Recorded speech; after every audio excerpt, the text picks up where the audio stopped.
का लेक्चर फिर स्टार्ट करते हैं। ठीक है, आज के लेक्चर में ऑलरेडी आपको ना ये बेसिकली आता है। थोड़ा सा डिफरेंस क्या है कि अभी तक जो हमने CNN की क्लासिफिकेशन की है वो यूजिंग पब्लिक डाटा सेट, यानी जो आम पब्लिक के लिए अवेलेबल है। जैसे कि हमने साइफर 10 पे काम किया, एमनिस्ट पे काम किया, फैशन एमनिस्ट पे काम किया, और एक साइफर 100 भी होता है। ये सारे पब्लिक है, यानी ये पब्लिक के लिए अवेलेबल है, पब्लिक यूज़ करती है लाइब्रेरीज के जरिए और उन पर अपनी प्रैक्टिस करती है। आज जो डाटा सेट है इसका मैंने गूगल ड्राइव का लिंक आपको आपके ग्रुप्स में सेंड कर दिया है। वो आप उस ड्राइव के जरिए पूरा डाटा सेट डाउनलोड कर सकते हो। ठीक है, डाटा सेट में क्या है, डाटा सेट में सिर्फ 2 फोल्डर मिलेंगे आपको। एक कैट का फोल्डर है, एक डॉग का फोल्डर है। कैट के फोल्डर में 12,500 इमेजेस हैं, यानी वो प्रॉपर इमेजेस जो होती है ना, कुछ HD हैं, कुछ नॉर्मल है, और मुख्तलिफ किस्म की जो उनकी ब्रीड्स होती हैं उस हवाले से। और एक फोल्डर डॉग का है, तो डॉग में भी 12,500 तस्वीरें हैं। तो टोटल मिला के कितनी हो गई, ऑलमोस्ट कितनी हो गई? हाँ, तो ये सारी आपकी जो है ना पिक्चर्स सारी इसमें मौजूद है। अब करना क्या है, इन पिक्चर्स को इंपोर्ट करेंगे हम, यानी सिस्टम में इंपोर्ट करने के बाद इनमें X और Y को अलग करेंगे, यानी उनकी फीचर्स करने और लेबल उनकी जो है ना लेबलिंग करनी है हमने आसान से अल्फाज में।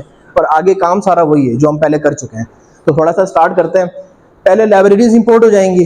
ठीक है, और एक लाइब्रेरी है इंपोर्ट OS, ऑपरेटिंग सिस्टम। ठीक है, ये लाइब्रेरी क्या करती है कि हमारा जो पाथ होगा ना, उस फोल्डर का जो पाथ होता है, पाथ पता है क्या होता है, उसका जो एक एड्रेस होता है जो ऊपर वाली लाइन में आ रहा होता है कि ये डाटा सेट इस फोल्डर में है, फिर आगे इस फोल्डर में है। तो वो पाथ जो है बेसिकली इस लाइब्रेरी के जरिए हमें एक्सेस हो जाएगा। तो हम लाइब्रेरी इंपोर्ट OS कर लेंगे, इसको इंस्टॉल करने की जरूरत नहीं होती है, इंस्टॉल होती है ऑलरेडी। और उसके बाद इंपोर्ट CV to SCV, ये CV लाइब्रेरी इसलिए इंपोर्ट कर रहे हैं कि हमने डाटा को क्या करवाना है, रीड करवाना है, या जो भी उससे हमने काम लेना है। नमपाई सबको पता है, नमपाई क्या होती है। टेंसरफ्लो इंपोर्ट कर ली, और टेंसरफ्लो का जो एक API है केरास, उसको भी इंपोर्ट कर लिया हमने। ठीक है, ये लाइब्रेरीज इंपोर्ट हो गई हैं। अगला स्टेप क्या है कि इंपोर्ट डाटा सेट। ठीक है, आगे लिख दिया मैंने प्राइवेट, क्योंकि ये प्राइवेटली है, पब्लिक नहीं है। तो एक बनाएंगे वेरिएबल dir, डायरेक्टरी या कुछ भी नाम रख लो आप। तो dir और r बेसिकली जो है ना वो रिप्रेजेंट करता है कि उसका पाथ क्या है। ठीक हो गया। अच्छा, पाथ जो है बेसिकली मेरा जो फोल्डर था उसका पाथ था C, आगे यूजर MUL का फोल्डर था, उसमें CNN प्रोजेक्ट का फोल्डर था, उस फोल्डर के अंदर मेरा जो था वो डाटा सेट मौजूद था। ठीक हो गया। और उसके बाद मैंने एक और बनाया वेरिएबल कैटेगरी। कैटेगरी यानी क्लासेस, यानी लेबल्स मेरे क्या है, 2 ही हैं। एक कैट मैंने कर दिया, दूसरा डॉग कर दिया, और ये स्मॉल लेटर में लिखा है मैंने, क्योंकि मेरे जो अंदर जो 2 फोल्डर हैं उन दोनों फोल्डर के नाम भी स्मॉल लेटर में ही है। तो इस चीज़ का ज़रा ख्याल रखना है यहाँ पे आपने। तो कैट और डॉग। अब क्या करना है, हमारे पास डाटा इंपोर्ट हो चुका है, लाइब्रेरीज भी इंपोर्ट हो चुकी हैं, डाटा भी हमने इंपोर्ट कर लिया है। अगला स्टेप है कि डाटा को लेबल करना है हमने, ताकि उसके लेबलिंग और फीचर्स अलग अलग हो जाएं। ठीक है, तो क्योंकि अभी इस टाइम जो है वो अलग अलग फोल्डर में, दोनों डाटा सेट अलग अलग फोल्डर में ना, तो हम क्या करेंगे, उनको कंबाइन करेंगे, उनको रीशेप रीसाइज वगैरह करेंगे इस केसेस में। तो कैसे करेंगे, पहले हम अपनी तरफ से एक इमेज साइज देंगे। ठीक है, क्योंकि जो आपके फोल्डर में तस्वीरें हैं ना वो मुख्तलिफ शेप्स की हैं। कोई HD है, कोई फुल HD है, कोई 900 बाय 300 है, कोई 800 बाय 300 है, कोई 800 बाय 400 है। तो हर किसी जो पिक्चर है उसका शेप, उसका साइज अलग है, उसको एक साइज में लेके आना है ताकि हमारा मॉडल लग सके। तो मैंने क्या किया, एक डिफॉल्ट इमेज साइज 32 रख दिया, एक ऑप्टिमम वैल्यू है, और ये रखी जाती है अपने सिस्टम के मुताबिक। मैंने 32 इसलिए दिए कि ये चल जाएगी सबकी। ठीक है, लेकिन अगर किसी के पास बहुत अच्छा लैपटॉप या सिस्टम है तो वो इसको 128 भी दे सकता है, 64 भी दे सकता है, या बहुत ही बेकार सिस्टम है, फर्स्ट जनरेशन लेके बैठा हुआ है तो 8 भी रख सकता है। ठीक है, लेकिन 8 तो बहुत ही छोटी हो जाएगी। अब बेसिकली हम कर क्या रहे हैं, अपनी तरफ से एक साइज दे रहे हैं और आगे जाके इस साइज को इम्बेड कर देंगे। ठीक है, तो मैंने 32 रखा है और ये आपका भी रन हो जाएगा। 64 कर लेना अगर अच्छा सिस्टम है आपके पास। ठीक है, और डाटा की एक लिस्ट बनाइए एम्प्टी, क्योंकि आगे जो अपेंडिंग करने लगा हूं वो सारा ही इस एम्प्टी लिस्ट में इनलिस्ट हो जाएगा। ठीक है, अब मैंने बनाया फॉर लूप। फॉर लूप में कैटेगरी इन कैटेगरी, ये बेसिकली ये वाला है। ठीक है, हाँ जी।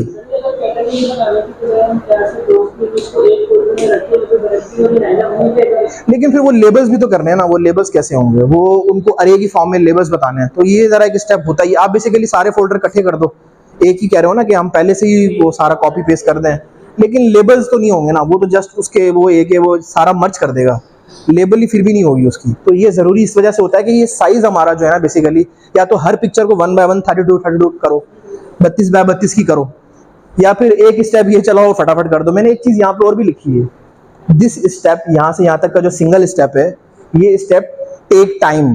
क्यों? क्योंकि 12,500 कैट की पिक्चर्स हैं, 12,500 डॉग की पिक्चर्स हैं, तो ये वाला स्टेप थोड़ा सा टाइम लेगा। यानी आप जैसे सेल को रन करोगे तो वो सेल हो सकता है 5 मिनट बाद या हो सकता है 10 मिनट बाद जो है वो आपको आउटपुट दे, ठीक है। तो इसलिए मैंने यहाँ लिख दिया है। अब या तो एक काम ये हो सकता है जो ये कह रहा है कि दोनों फोल्डर को मर्ज करो कॉपी पेस्ट करके, और हर पिक्चर पे जाके उसको 32x32 करो, ठीक है, जो कि बहुत टाइम टेकिंग काम है। ये कर लोगे ऑलमोस्ट 10 मिनट्स लग जाएंगे आप, या सिस्टम बहुत ही अगर बेकार है तो 20 मिनट लग जाएंगे ज़्यादा से ज़्यादा, ठीक है। तो फॉर लूप की मदद से ये काम हो जाएगा। तो हमने क्या बनाया, for loop category in category, category basically ये वही चीज़ है, ठीक है। आगे फोल्डर का एक बनाया वेरिएबल, उसमें ओएस की लाइब्रेरी यूज करते हुए पाथ को ज्वाइन कर दिया, ठीक है, डायरेक्टरी और कैटेगरी में। डायरेक्टरी ये है बेसिकली आपकी, ठीक है, और उसको लेबल कर दिया कैटेगरी इंडेक्स के हिसाब से। हर पिक्चर की भी इंडेक्सिंग होती है, ठीक है ना। अगर हम सेलेक्ट ऑल करें ना पिक्चर में, एक फोल्डर में जाएं, जितनी पिक्चर्स पड़ी हैं और सेलेक्ट ऑल करें और रीनेम का बटन दबा दें और एक लिख दें या कोई कैरेक्टर दे दें, तो वो खुद ही उसकी इंडेक्सिंग हो जाती है। कभी किया ये काम? ठीक है। तो ये बेसिकली हमने क्या किया, उसकी इंडेक्सिंग कर दी। इंडेक्सिंग में दोबारा फॉर लूप लगाया इमेज में, ताकि उसकी जो डायरेक्टरी है वो फोल्डर के हिसाब से जो हमने यहाँ बनाया है ज्वाइन करके उसमें मर्ज हो जाए। तो क्या होगा, एक बनाया वेरिएबल इमेज पाथ, ओएस का पाथ दे दिया, उनको ज्वाइन कर दिया फोल्डर और इमेज के हिसाब से, और सीवी की लाइब्रेरी यूज करवा के हमने उसको रीड करवाया, रीसाइज करवा दिया। असल में हमारा कॉन्सेप्ट ये है, रीसाइज करवाना। पहले ज्वाइन किया पाथ को, फिर उसको रीसाइज करवा दिया। कौन सी? ये वाली इमेज जो बाकी अरे में कन्वर्ट हुई है, और image size comma image size दो दफा देते हैं ना, कि विड्थ भी हो साथ में लेंथ भी हो, दोनों हो। खाली विड्थ को 32 नहीं करना, लेंथ को भी 32 करना है। तो इसलिए मैंने यहाँ 2 बार इमेज साइज जो मैंने एक दफा डिफाइन किया था, हो गया। उसके बाद क्या करना है, पूरे डाटा को अपेंड कर दिया इमेज और अरे और लेबल के हिसाब से। यहाँ पे डाटा आया, तो डाटा को जब प्रिंट करोगे तो सारी आपकी पिक्चर्स जो है वो क्या हो जाएंगी, आपकी मर्ज हो जाएंगी, और उन पे लेबलिंग भी हो जाएगी विद रिस्पेक्ट टू इंडेक्सिंग, और वो 32x32 भी कन्वर्ट हो जाएगी एक ही स्टेप में, ठीक है। टोटल डाटा मर्ज हो गया, उसकी इंडेक्सिंग हो गई, और वो रीशेपिंग भी उसकी हो गई, किस हिसाब से, 32x32। अब आपके पास जो डाटा सेट है उसकी हर पिक्चर की जो विड्थ है वो भी 32 है और लेंथ भी 32 है, ठीक है। और अब क्या करना है, अब एक्स और वाई अलग अलग करने हैं, ठीक है। यानी हमारी जो फीचर्स हैं वो अलग हो जाएं और वाई जो है वो अलग हो जाए। हमने 2 एम्प्टी लिस्ट बना ली। एम्प्टी लिस्ट बनाने के बाद फीचर्स को एक्स के साथ अपेंड कर दिया, लेबल्स को वाई डॉट के साथ अपेंड कर दिया। तो क्या होगा, ये दोनों इसमें आ जाएंगी। इनको अरे में कन्वर्ट कर लिया, एनपी डॉट अरे, तो ये अरे में कन्वर्ट हो जाएंगी। और फाइनली ये काम वही है जो हम फीचर की स्केलिंग जो है वो करते हैं बेसिकली, उसको 255 पे डिवाइड करके स्केलिंग हो गई। स्केलिंग करने के बाद हमारे पास हमने मॉडल डिजाइन करना है। मॉडल डिजाइन करना सबको आता है। होगा किस तरह से, मॉडल CNN नाम बनाया, केरास सिक्वेंशियल में इनपुट लेयर होगी सबसे पहले ऑब्वियसली। साइज क्या होगा, 32 और 3 क्या है, क्योंकि कलर्ड है सारी, ग्रे स्केल में नहीं है, 3 चैनल के साथ है। इनपुट आ गई। कॉन्वोल्यूशनल लेयर बनाएंगे क्योंकि फीचर निकालने उसने, मतलब जो उसका पिक्चर के जो फीचर है, ये वाले फीचर नहीं, पिक्चर के जो फीचर होते हैं। 32 मैंने दिया ऑप्टिमम, एक मुझे लगा सही है, ज़्यादा दिन नहीं चाहिए। 32 कर्नल दे दिए मैंने। 3x3 उसका जो है वो साइज होगा कर्नल का। एक्टिवेशन फंक्शन वैल्यू लगाया, मैक्स पुलिंग कर दी। ड्रॉप आउट करने की जरूरत नहीं है, ठीक है, क्योंकि डाटा सेट जो है वो इतना एफिशिएंट है कि उसमें ड्रॉप आउट करने की जरूरत नहीं। कर भी दोगे तो ये कि चंद वो पिक्सेल्स निकाल देगा, ठीक है। और दूसरी लेयर बनाई ताकि दोबारा एक दफ़ा सेम है, इन दोनों में कोई फ़र्क नहीं है, ठीक है। रेलू लगा दिया यहाँ पे, और मैक्स पुलिंग करवा दी। फ्लैटन कर दिया लेयर को, यानी जो यहाँ पे जो आउटपुट आएगी उसको हम क्या करेंगे, मल्टीप्लाई करके फ्लैटन लेयर तैयार हो जाएगी। फ्लैटन लेयर के बाद 2 हमने हिडन लेयर, एक हमने हिडन लेयर बनाई है सॉरी, और एक आउटपुट लेयर भी, वो भी डेंसली कनेक्टेड है। 128 न्यूरॉन की, उसमें रेलू फंक्शन लगाया। 2 न्यूरॉन आखिरी लेयर में आउटपुट में, क्यों, क्योंकि 2 ही हैं क्लासिफिकेशन, एक या तो कैट है या डॉग है। और आउटपुट का एक्टिवेशन फंक्शन क्या होता है, सॉफ्ट मैक्स, ठीक है। अच्छा, उसके बाद नेम रख दिया, नेम कोई भी रख लेना, मर्जी है आपकी। कंपाइल किया, ऑप्टिमाइजर वही सेम रहेंगे क्योंकि पिक्चर्स का डाटा है, ठीक है। एडम, स्पार्स और मैट्रिक्स में एक्यूरेसी, ठीक है। और मॉडल रिटर्न हो गया। और समरी इस तरह से आती है बेसिकली। लास्ट टाइम हमने समरी नहीं देखी थी इसकी। समरी में क्या होता है, इनपुट शेप बेसिकली यहाँ नहीं होती है। आगे चलते हैं तो कॉन्वोल्यूशनल लेयर 1, 62 बाय 62 ये उसका साइज है, और ये 32 बेसिकली टोटल कर्नल है। कि पहले जो इमेज थी ये 62 नहीं होगा, वैसे ये आपका नॉर्मली 30 बाय 30 के करीब होगा, क्योंकि वो मैंने 64 के हिसाब से किया था ना अपने सिस्टम में, तो आपको मैंने 32 के हिसाब से करवा रहा हूँ ताकि आपका जो सिस्टम है वो एकदम से हैंग ना हो जाए। तो ये थोड़ा सा उस हिसाब से डिफरेंट होगा। पहले 32 है, 32 से कॉन्वोल्यूशन हुई तो फार्मूला लगा के अगली लेयर निकाल सकते हो आप, याद है लास्ट टाइम जो किया था हमने। तो लेट से दोबारा कर लेते हैं। फार्मूला क्या था, i माइनस के प्लस 1, ये फार्मूला था ना इनपुट के बाद का। इनपुट लेयर हमारे पास क्या थी, 32 की थी यहाँ पे इस केस में। कर्नल हमारा कितना था, 3 का प्लस 1, क्या आंसर आता है इसका, 32 माइनस 3 30 आता है। तो ये जो लेयर होगी ये वाली, ये 30 की थी, ठीक है। 30 आगे 32 क्या है, ये कर्नल का साइज, मतलब कितने कर्नल दिए हमने। अब उसके बाद अगला क्या है, पूल करना। पूल इसका आधा होता है, 2 पे डिवाइड करेंगे, क्या आंसर आएगा, 15 आएगा। तो ये लेयर कौन सी होगी, अगली वाली आपकी पूल की, ये 15 होगी, ठीक है। अब दोबारा कॉन्वोल्यूशनल लेयर लगी हुई है, आपके पास 15 है, 15 माइनस 3 प्लस 1, क्या आंसर आएगा इसका, 15 माइनस 3 11, 13 आता है। नहीं 13 क्यों आता है, 12 आएगा ना, 13 आता है। देखो तो ये बेसिकली अगली लेयर जो है वो आपकी क्या हो जाएगी, 13 की हो जाएगी, ठीक है। उसके बाद दोबारा इसकी पूलिंग हो रही है, यानी 13 को डिवाइड करोगे 2 पे, जो भी आंसर आता है उसका मॉड लेंगे, यानी पॉइंट की फॉर्म में नहीं होगी, तो वो अगली लेयर आपकी वो वाली आ जाएगी। और उसके बाद जो भी आंसर आपका आता है तो उसको क्या करेंगे, हम मल्टीप्लाई कर देंगे जो भी कर्नल का साइज होगा, तो आपके पास फ्लैटन लेयर आ जाएगी। फ्लैटन के बाद 128 तो हमने ये दिया हुआ है, और फाइनली 2 न्यूरॉन्स है। तो ये बेसिकली क्या आता है, समरी आ जाती है आपके पास कि किस तरह से ये समरी उसने कैलकुलेट की है। और पैरामीटर क्या होते हैं, वही वेट्स और सारे वो जो आपने एक सवाल में खुद से निकाले थे, तो ये टोटल पैरामीटर्स निकाल देता है। और यहाँ पे आपके पास जो एक वैल्यू आती है टोटल पैरामीटर्स की, और टोटल बाइट्स इस मॉडल ने कंज्यूम किए हैं, तो ऑलमोस्ट 5-6 MB ये कंज्यूम कर लेता है आपका। और उसके बाद फाइनल क्या है, फिटिंग, एक्स और वाई में फिटिंग। हाँ, यहाँ पे एक स्टेप और भी है, अगर आप इसको टेस्टिंग और ट्रेनिंग में स्प्लिट करना चाहो तो वो कर सकते हो। मैंने नहीं किया क्योंकि मुझे ज़रूरत नहीं लगी, क्योंकि मैंने इमेजेस नेट से उठा के देनी है। टेस्टिंग और ट्रेनिंग को क्यों कन्वर्ट किया जाता है, इसका सबसे पहला रीज़न क्या होता है कि हमने ट्रेनिंग पे डाटा पे उसको ट्रेन करना है और टेस्टिंग डाटा पे उसको प्रिडिक्ट करना है। लेकिन मैं चाह रहा हूँ मैं प्रिडिक्शन करूँ नेट से इमेजेस उठा के, ताकि मेरा सिस्टम जो है ना वो एक ज़्यादा एफिशिएंट बने। तो मैंने इसकी टेस्टिंग ट्रेनिंग में इसको डिवाइड नहीं किया। तो एक्स और वाई अप्रोचेस 10 चला दिए और सारी पिक्चर्स को शफल कर दिया। हाँ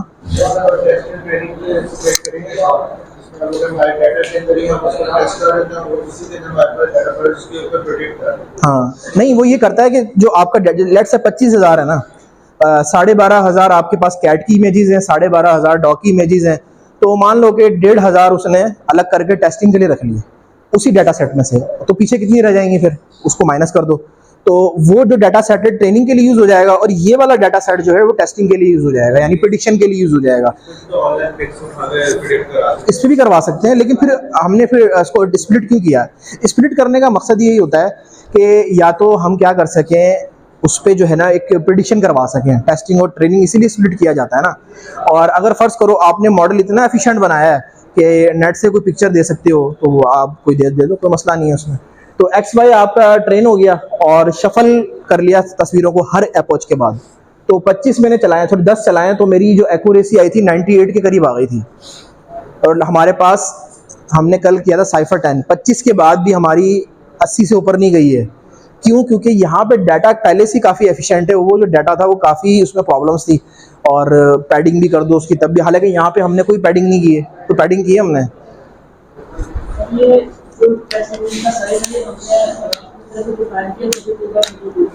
हाँ खुद से करना है आपने।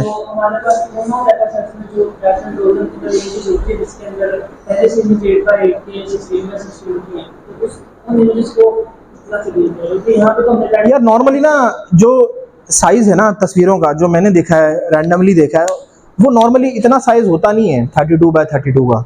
हमेशा नॉर्मली पिक्चर जो नेट से सबसे छोटी भी मिलेगी ना, वो आपको 420 बाय 320 की मिलेगी, तो उससे तो फिर बड़ी ही है। यानी वो बेसिकली, चलो मान लो आप ना उसमें अपनी तरफ से ना एक पिक्चर डाल देना 8x8 की या 8x16 की, तो वो क्या करेगा, उसको फिर अप स्केल कर देगा, सिंपल, क्योंकि हमने टेक्स्ट साइज उसको सेलेक्ट कर लिया ना, वो ऑटोमेटिकली होगा ना। यहाँ पे हमने क्या किया है, रीसाइजिंग की है। रीसाइज क्या होता है, हमने ये नहीं बताया कि डाउन रीसाइज या अप रीसाइज, रीसाइज कर दे और रीसाइज वो उसके हिसाब से करेगा जो हमने उसको वैल्यू बताई है। अगर तो कम भी होगी तो वो उसको बड़ा कर देगा, पिक्सल बेशक फट जाएंगे, वो एक अलग बात है।